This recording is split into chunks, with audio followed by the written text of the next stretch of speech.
So we saw Martin Odegaard get injured on international duty, misses, I think it was August 31st to October 31st, something like that. And we saw Arsenal struggle a little bit, right? But for the most part, they were still doing their thing, Now, Saka has been injured, and we don't know when it's going to come back. Yep. Minimum 3 months. It's a hamstring. It required surgery. First they said 4 to 6 weeks. Now they're saying 3 months, right?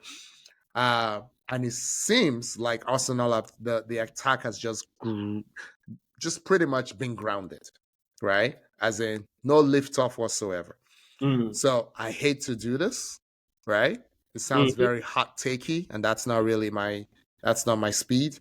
But Bukayo Saka or Martin Odegaard, who is more important to Arsenal?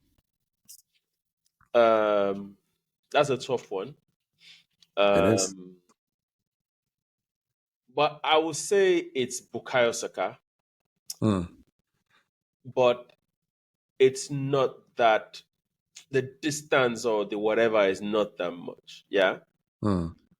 What I noticed that when Saka plays and Odegaard plays, that tag team, they both amplify their games, their respective games. Yeah.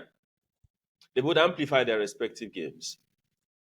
Because I've seen situations where Odegaard was out, Saka was playing, and the Arsenal attack too was a bit. It was dragging. It wasn't as fluid as it should be, right? And we've also seen now that Saka is off, Odegaard is playing, and it just looks like a shadow of himself. I was joking with my son yesterday. I said he should go and cut off his beard. Maybe it's this funny beard that's causing his lack of form. But to your point, I think Saka is more important because Saka has gotten to the level where he is like the outlet, the offensive outlet for Arsenal. And you and I have had this discussion multiple times. I've told you the way Arsenal play, it is either Martinelli, Saka, or what's his name, Trossard, or whoever is playing left wing and right wing. They are the ones that can take Arsenal to the promised land. Yeah, because watch the way Arsenal play. Even when there's a counter attack, they hold on to the ball, then they repurpose the ball again. It ends up with a 1v1 situation of either right wing or left wing. They end up in that 1v1 situation. So it is now a situation where see the goals that they scored yesterday is Trossard getting the better of Cash 2 times. Absolutely. 2 times. So Cash is a really good right back. He is, but Trossard had his number multiple times yesterday. Yeah. So it goes back to that is the only way Arsenal can play. They're not playing through the middle. Before it will be Saka and Martinelli doing some 1-2, then Odegaard rather. Then Odegaard finds the pass, Odegaard shoots, but that tandem is off. And also on the other side, because you're trying to integrate Merino and integrate what's his name and bring Rice to play the left 8 as against playing 6. We've not seen a replica of that tag team that you have of Odegaard and Saka on the other side of the pitch. Yeah, will this come with time? I don't know. I hope so. But to your question, Saka's individual brilliance at times just does the thing for Arsenal. Yeah, it doesn't depend on anybody. He will just magically create something. And something happens for Arsenal. There is no other person in the Arsenal team right now that is doing that, right? Odegaard needs everybody around him to tick, also for him to tick. Saka can just be a bomb by himself. He can just he can detonate at any point in time. So given that, I think Saka is more important to the Arsenal attack, right, than Martin Odegaard. I hate this question, even though I put it on the agenda. So, like we told our listeners, our viewers before, you usually come up with the agenda, and then we workshop it over a couple of days or whatever.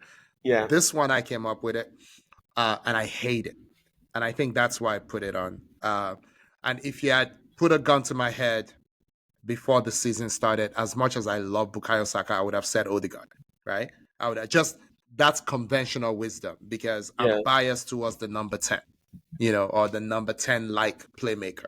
Mm-hmm. And you've always liked Odegaard maybe a little more than I did, Yep. but he would have been my answer.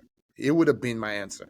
My my one enduring criticism of Arteta is just put someone close to Odegaard on the left eight. Like, stop this one side has to be defensive nonsense.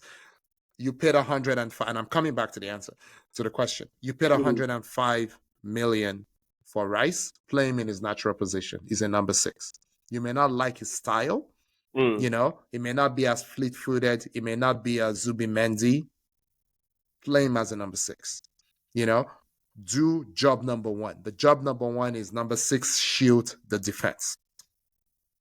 Do job number 1. I would have let ESR work out his fitness issues for that left eight. Have an offensive left eight. See how that works out. Live a little. You know what I mean? Just live a little. Look at what Odegaard is doing on the right. Duplicate it on the left. And now, even if you have to sell ESR for PNS purposes, you now have Nwaneri. You have him. Put him on the other side. And that you're saying the offense is stalling. The offense is stalling. I wonder why. Put offensive players there, but I don't want to over-index on this. Again, my answer at the beginning of the season would have been Odegaard. Today, I think it's Saka. We have to go with the empirical evidence. Yeah. I think it's Saka. Just saying is not flashy, but the ability, Yinka, the ability to just be consistent all the time, to be direct. That's another thing. To be direct. And that directness, you call it being productive, I think, is what you've used in the past. Just being able to be productive is amazing. So I hate this question, It is amazing. even though I put it on the agenda. I hate it. But I think we have to go with the empirical evidence. Yeah. I think Saka is who we can't live without, and I hate the question because I love both of them. Okay. And frankly, Aki, right? But if you ask me who's easier to replace, right? It's Saka. It's Saka. Yeah. You can't replace either of them, but it's Saka. Yeah. No. So right now, there are several duplicates of Bukayo Saka in world football that are left-legged right wingers. We can. There's Sane. There's Savinho. There's who else? There's this young boy in the Dutch league, Bakayoko. There's Lukibakio that is in Sevilla. There are multiple players that play like Bukayo Saka. There are very, very few players that play like Martin Odegaard.